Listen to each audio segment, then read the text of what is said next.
ನಾವಿಬ್ಬರು ಚಿಕ್ಕನಿಂದ ಇರುವ ಕೂಡಿ ಆಡಿ ಬೆಳೆದ ಗೆಳತಿಯರು. ಅಂದ್ಮೇಲೆ ನಾವೀಗ ಇಬ್ಬರು ಮದುವೆ ವಯಸ್ಸಿಗೆ ಬಂದಿದ್ದೀವಿ ಅಂದಮೇಲೆ ಮದುವೆಯಾಗಿ ಗಂಡನ ಮನೆಗೆ ಸೇರಬೇಕಾಗಿರೋದು ನೀತಿ ನಿಯಮವೇ. ನೀತಿ ನಿಯಮದಲ್ಲಿ ವರದಕ್ಷಿಣೆ ಎಂಬ ಭೂತ ಅವಶ್ಯ. ಸೀತಾ, ನಿನ್ನ ಅಣ್ಣನವರು ಹನುಮಂತರು ಸಾಕಷ್ಟು ವರದಕ್ಷಿಣೆ ಕೊಟ್ಟು ನಿನ್ನನ್ನು ಮದುವೆ ಮಾಡುತ್ತಾರೆ. ಆದರೆ ದಿಕ್ಕಿಲ್ಲದ ನನ್ನಂತ ಹೆಣ್ಣನ್ನು ಯಾರು ತಾನೇ ವರದಕ್ಷಿಣೆ ಇಲ್ಲದೆ ಮದುವೆ ಆಗ್ತಾರೆ ಈಗಿನ ಕಾಲದಲ್ಲಿ? ಏ ಭಾರತಿ, ಯಾಕೆ ಈ ರೀತಿ ಮಾತಾಡ್ತಿದೀಯ? ನಿನ್ನ ಮಾವನ್ ನೋಡಿದ್ರಿ ಆ ಗರ್ಭ ಶ್ರೀಮಂತ ಅಂದ್ಮೇಲೆ ಖಂಡಿತವಾಗ್ಲೂ ಅವನು ನಿನ್ನನ್ನು ಮದುವೆ ಆಗಿ ಆಗ್ತಾನೆ. ಅವನೊಬ್ಬ ರಾಕ್ಷಸ. ನನ್ನ ತಾಯಿ ಮನೆ ಬಿಟ್ಟು ಬಂದಿದ್ದಾಳೆ ಬಾ, ಒಂದೇ ಒಂದು ಕಾರಣಕ್ಕೆ ಬಿಡುಗಾಸ ಕೊಡದ ಅವನು ನನ್ನ ಮದುವೆ ಆಗಲಾರ. ಸೀತಾ, ನನ್ನ ಮದುವೆ ಆಗಲಾರ. ಅದು ನಿನ್ನ ಭ್ರಮೆಯಾಗಿದೆ. ಆದ್ರೆ ಈ ಬಡವಳ ಕೊಲೆಗೆ ತಾಳಿ ಕಟ್ಟುವ ಕರುಣಾಮಯಿ ಅವನಲ್ಲ. ಸೀತಾ, ನಿನ್ನಿಂದ ನನ್ನ ಮದುವೆ ನೆರವೇರುತ್ತದೆ, ನಡೆಸಿಕೊಡುವೆ.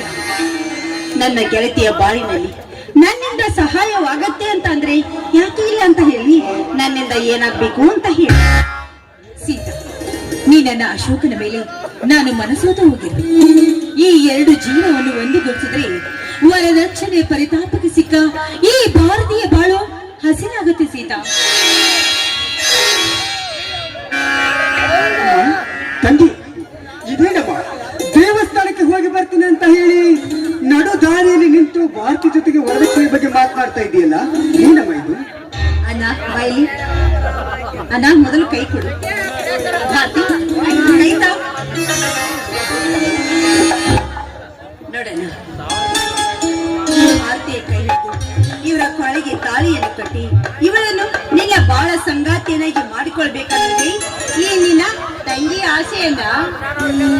ಹೌದಾ, ಇದನ್ನು ನಾನು ವಿಚಾರ ಮಾಡಲೇಬೇಕು. ತಂಗಿ, ಚಿಕ್ಕ ವಯಸ್ಸಿನಿಂದ ನಿನ್ನನ್ನ ಸಾಕು ತಂಗಿ ಎಂಬ ಕಲ್ಪನೆ ನಿನಗೆ ಬರಬಾರದಂತೆ ನಾನು ನನ್ನಣ್ಣ ನಮ್ಮ ಕಂಡ್ರೆಪ್ಪಿ ಅಂತ ಸಾಕಿ ಬೆಳೆಸಿದ್ದೀವಿ. ಅಂದಿನಿಂದ ಇಂದಿನವರೆಗೂ ನೀ ಕೇಳಿದ್ದನ್ನ ಕೊಡಿಸ್ತಾ ಬಂದಿದ್ದೀವಿ, ನೀನು ಹೇಳೋ ಮಾತನ್ನ ನಡೆಸಿಕೊಡ್ತಾ ಬಂದಿದ್ದೀವಿ. ಹಾಗಿರುವಾಗ ಈಗ ನಿನ್ನ ಮಾತಿನಂತೆ ನಾನು ಭಾರತೀಯ ಕೈ ಹಿಡಿದು ಬಾಳ್ ಕೊಡ್ತೀನಮ್ಮ. ನೀವು ಇಬ್ಬರು ಸೇರಿ ಮಾತನಾಡ್ತಾ ಇರಿ, ನಾನು ಸ್ವಲ್ಪ ದೇವಸ್ಥಾನಕ್ಕೆ ಹೋಗಿ ಬೇಗ ಬಂದ್ಬಿಡ್ತೀನಿ. ಆಯ್ತಮ್ಮ, ಬೇಗ ಬರ್ತೀನಿ. ಅಶೋಕ್, ನಿಮ್ಮ ತಂಗಿ ಮಾತಿನಲ್ಲಿ ನನ್ನನ್ನು ಮದುವೆಯಾಗಲು ಒಪ್ಪಿಗೆ ನೀಡಿದಲ್ಲ. ನಿಮ್ಮಂತ ಯುವಕರು ನಮ್ಮಂತ ಯುವತಿಯ ಕೊಳ್ಳಿಗೆ ತಾಳಿ ಕಟ್ಟಲು ಮುಂದಾದ್ರೆ ವರದಕ್ಷಿಣೆ ಎಂಬ ಭೂತವನ್ನು ಒದ್ದು ಓಡಿಸಬಹುದು ಈಗಿನ ಕಾಲದಲ್ಲಿ.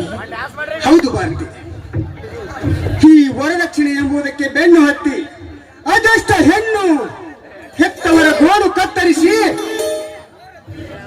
ದರಿದ್ರ ದುಡ್ಡನ್ನು ತಿಂತಾ ಇದ್ದಾರೆ ಆ ಸಮಾಜ ಘಾತುಕರು. ಅಂದಾಗ ಅಂತ ಈ ಅನಿಷ್ಟ ಪದ್ಧತಿ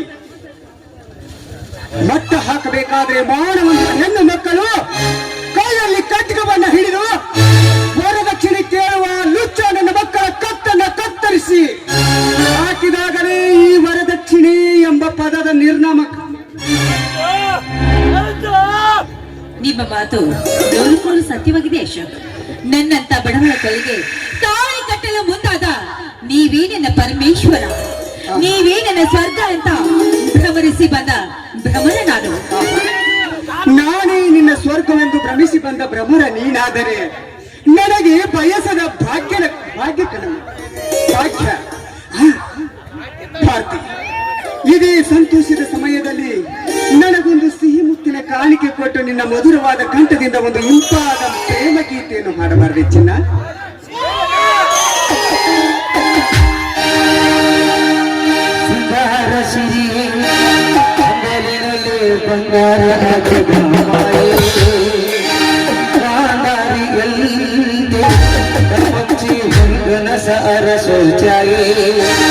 ಮಂದಹಾಸ